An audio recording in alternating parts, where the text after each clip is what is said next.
find it quite interesting to see, if you organize a conference about the city, how many different subjects show up.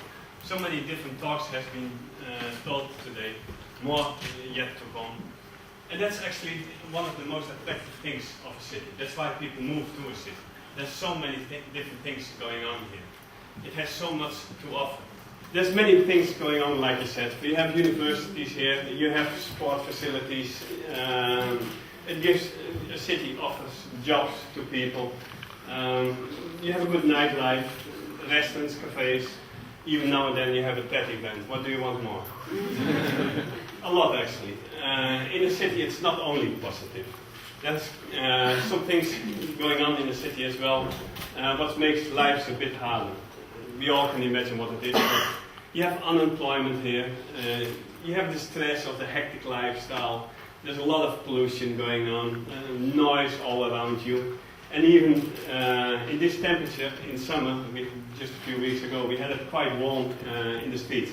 All that concrete from the buildings, from the street, causes that it gets quite warm in different cities. What if we could find a solution what helps a little bit on the negative side of things and makes life here a bit more comfortable to live? I see quite a few of you guys thinking we have a solution already for that. And that solution is actually called holiday. Holiday is quite a nice time spending away from the city, getting your energy back. But I don't know about you guys. For me, a holiday takes way too short, and it lasts way too short, and it takes way too long before the next one is coming. So we better look for a solution what helps us more in the city itself. And that is actually bringing back nature into the city. While we're bringing nature back into the city, we might as well bring growing food into the city again. You might ask yourself, why? What's the benefit of growing food into the city? There are quite a few benefits of it. Why? One, it saves money. If you grow your own food, you don't have to buy it, it's cheaper. Okay, you need a little bit work to put into, but you get a lot of resources out of it. The second one, it's quite nice to live next to it, isn't it? Imagine yourself living on an area where there's a lot of trash laying around, other stuff laying around. Wouldn't it be way nicer than that you live like next to a place where people put effort in, where people grow food, where it smells nice, where the trees look beautiful?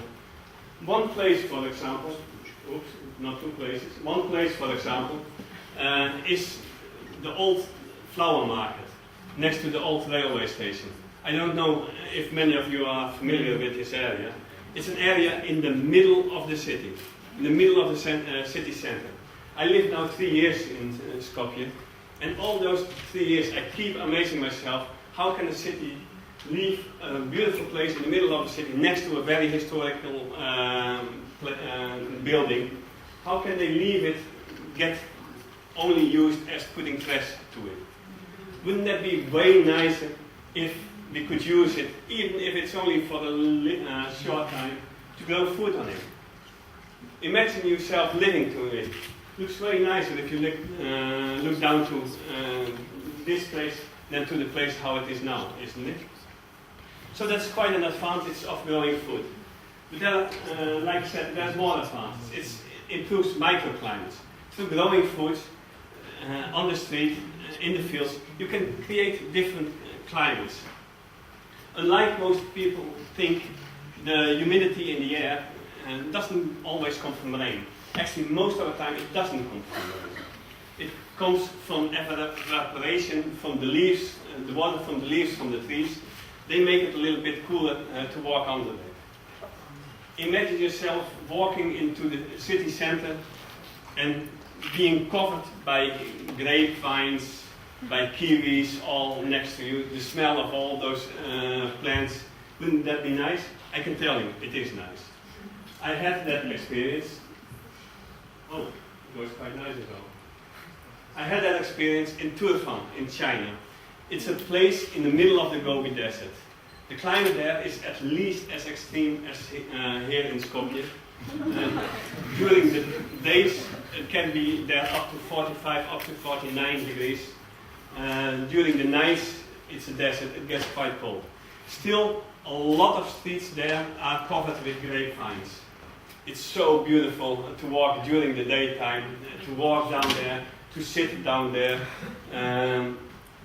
It is way more pleasant than walking in a street which is no covered at all, where the sun has only the way to go to heat you, and there's nothing where you can hide. Next to the microclimate, growing food strengthens the community as well. If you put community gardens in between the building blocks here, where there's always a lot of green, most of the time unintended green, it gives people the chance to work together. The whole building block can work together there to grow food, and they can meet each other. They can talk about things concerning the building. They can exchange experience about growing food itself there. It's bringing people together in from a building helps the feeling of safety quite a lot. In a city like Skopje, you have quite a few apartment blocks. Most people don't even know who lives above them, aside them, or let alone who lives in the next to the street. How can you feel togetherness, community sense? How can you feel responsible for a piece of land, a piece of field in the middle of the blocks, if you don't know even who lives on the other side of it? So to build their community gardens has a lot of positive effects on all these issues. The other issue is it can provide jobs. If you grow a lot of food, if you make a little bit of a bigger project, it provides jobs for many people. For example, in Vancouver, there is quite a nice project now going on. In the middle of the city, they abandoned an old petrol station. As you know, most of the time petrol stations are not the best places to live, to grow things, or to walk alone. What they did is they changed the whole petrol station into a communal garden. It's become quite a big project where they involve quite a lot of people now at this moment. They involve people who were jobless, homeless, some of them had alcohol problems and other problems. They gave them a job in the communal garden to grow food. It didn't only give money to those people. It didn't provide only for their salary or to buy their food. It gave them way more than that. It gave them back their dignity to be able to be part of society. And it gave them back, it gave them some valuable skills how to deal with current day situations, how to deal with normal life, how to plan a normal day.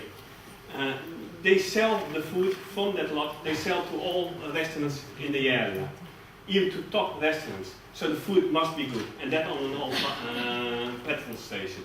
A lot can be accomplished. One of the more important things for me at least is that if you plant food in the garden as well, in the city, you can involve the children again. Nowadays, all over the world, children are getting less and less into the nature. They're getting more and more behind the computer or behind their iPhone or whatsoever. Most of them don't even know anymore what real nature is, let alone how a vegetable needs to be grown or how most vegetables do taste. So if you involve them in planting food again, vegetables again, they get the sense of it, they get the feeling of it back again, they're getting more into it. It's kind of a game for them, how things go, but they start to become interested in it. And what is nicer to eat than something what you plant yourself? So the kids, they become more interested in eating vegetables. And if they start once eating it, most likely they find things in it what they do like and they keep eating it. That's quite a problem in most states of the world, to have kids eating normal, healthy vegetables. Not only fish only. Fortunate enough, in Macedonia, more and more schools start to become interested to take it into their school program again. They have some small area most of the time where they give classes with biological classes.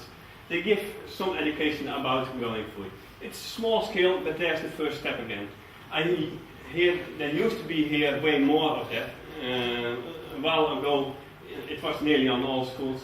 Slowly, it's coming back, and obvious that should be done in every school. It should not only be done in school. It should be done at home as well. Kids should learn it from young that it is good, that it's cool, that it's nice to grow your own vegetables. Normally, when you talk about growing food, you don't think about cities. You think about cities only growing maybe plants or maybe a beautiful lawn where you can lay in or play football in. But actually cities do offer quite a lot of possibilities to grow food. You have, like I said before, you have quite a few different microclimates in the city. You have places where it's quite warm and places where it's way colder. The temperature gets sometimes trapped within buildings. You have shady places, you have very sunny places. And in cities you have one big advantage, you have a lot of water. Not only the water what comes from the rain, from the roofs, what you can use for growing plants, but you have also grey water. Grey water is coming off from the toilet sinks and from the kitchen sinks, which is completely fine for using for growing food as well. You have also black water. Also that in many cases can be has many nutrients for the plant. So if you treat it well, you can use it as well for growing that food. It's in that cities are so good for growing food. Was quite a lot actually for Cuba. Maybe you're all familiar with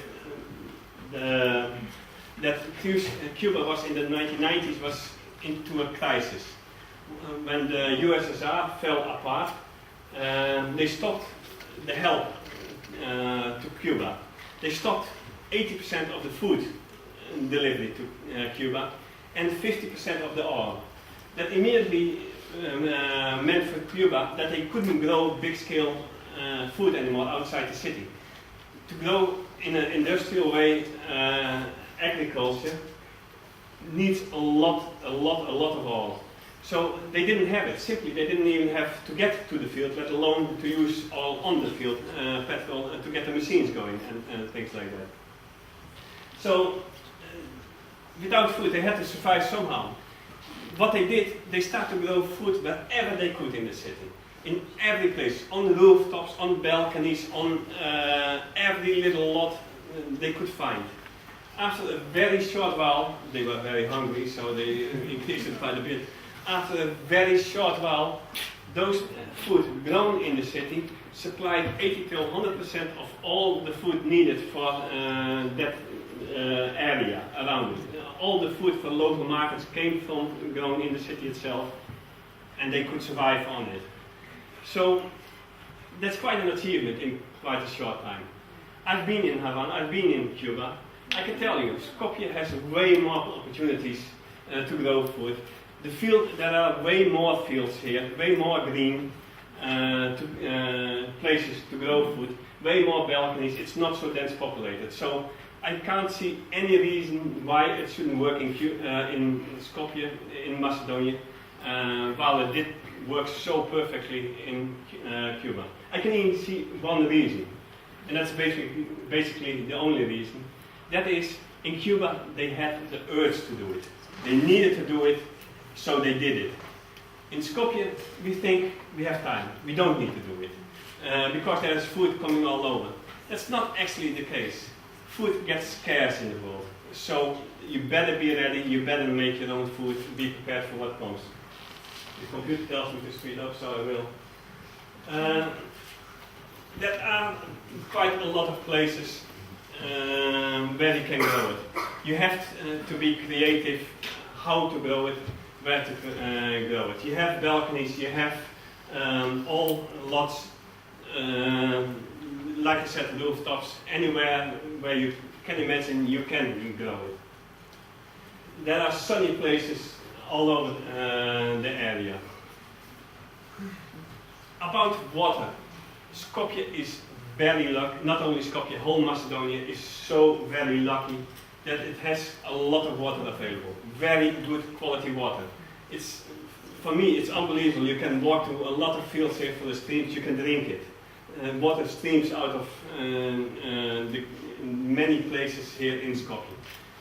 And that is not everywhere the case. I can tell you, in a lot of countries they are fighting for getting sufficient water, getting water to drink. That is simply not enough water to drink. They need to take whatever they can have. And here in Skopje, what do we do with it? We have, for example, many fountains. Water is flowing day and night out of it, unused, and it goes into the sewerage system. To me, it sounds like a little bit being in Saudi Arabia and see all the oil wells. They just flow off all the oil, and they say to people, oh, whenever you want, take some. And if you don't want, leave it flowing to the sewerage system. We have enough now. So, doesn't sound like a really good idea, does it? Sounds like Saudi Arabia should be a little bit careful about that all. We want it. We pay for it. Macedonia should be a little bit careful about how to treat water. A lot of people in the world want it. They should pay for it.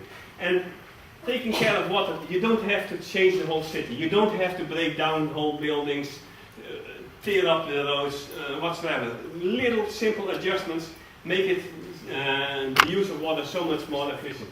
For example, many gutters here, water pipes just stream on the pavement and we guide it as soon as possible away. If you just divert it a little bit with easy tools, you can divert it into a flower bed, grow food from it. That would make way more sense. Then you don't throw drinking water to the sewerage system and have to water your lawn again with other stuff. What about pollution? I hear many people think. Yes, there is pollution in the city, and pollution is not ideal. I am aware that in Skopje even there are areas where the soil is very contaminated. Not a good situation. We should stop the cause of pollution the soil. If it pollutes the soil, it pollutes us. If not directly, indirectly. We step on the soil, we play in the soil, I sometimes still do. And our kids are playing there. But alright, you can, even on the most polluted places, you can grow food. Not in the soil itself. You make raised beds, put on a new layer of soil, put carton on, first on the soil, so carton keeps the moist, mushrooms can grow under it, they take care of the polluted soil. On top of it, you can add new soil and grow your vegetables. If you do it right, you have healthy vegetables. So it's perfectly possible to grow food there. Actually, about pollution, a lot of people get interested in, don't be scared, in 20 seconds the alarm goes.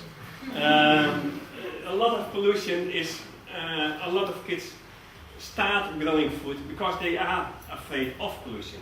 Not of pollution in the city, of pollution what happens nowadays with industrial agriculture. The spraying. A lot of food nowadays gets sprayed with a lot of pesticide, a lot of herbicide, and every time they need more and more and more to get the same kind of harvest. This is polluting our food quite a lot. Then you have the issues about the GMO, about the seeds, many issues. What makes people wonder, is the food in the supermarket, is the food which we buy, where we don't know where it comes from, is that still so healthy to eat? Many people have serious doubt about it, and they say growing food in the city, even with the pollution that is way more healthy than eating the food from the fields. Oops. So how do we go from here if you know everything?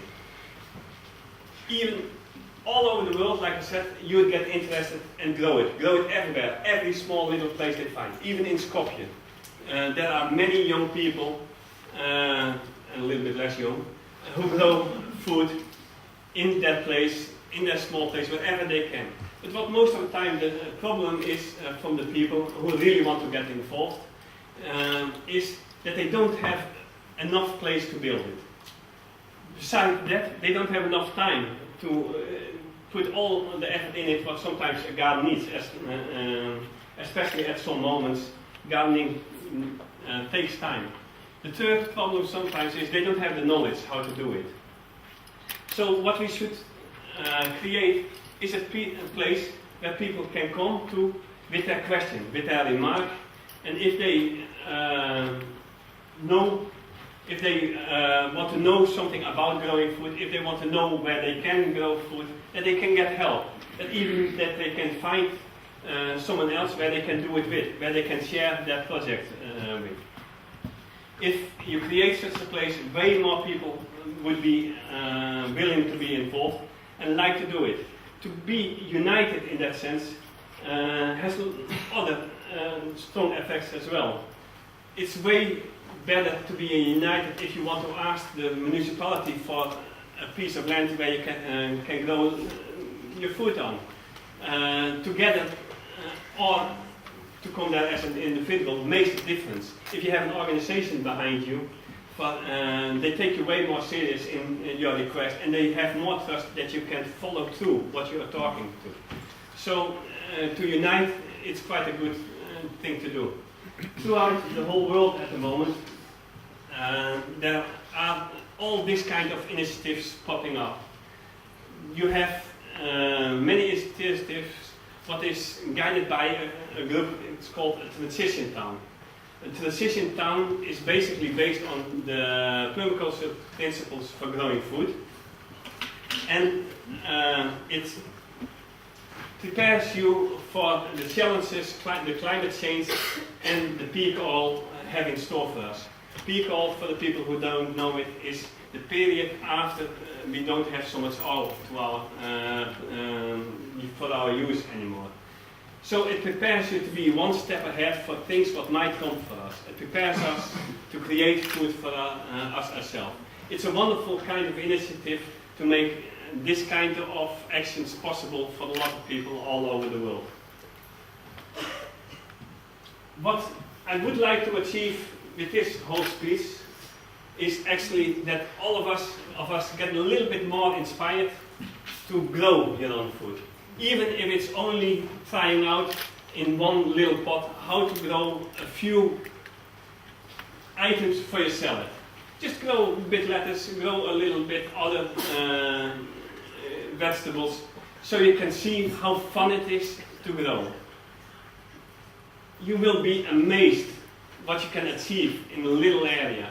You will be amazed if you have a little bit more knowledge about it, how you can multiply that.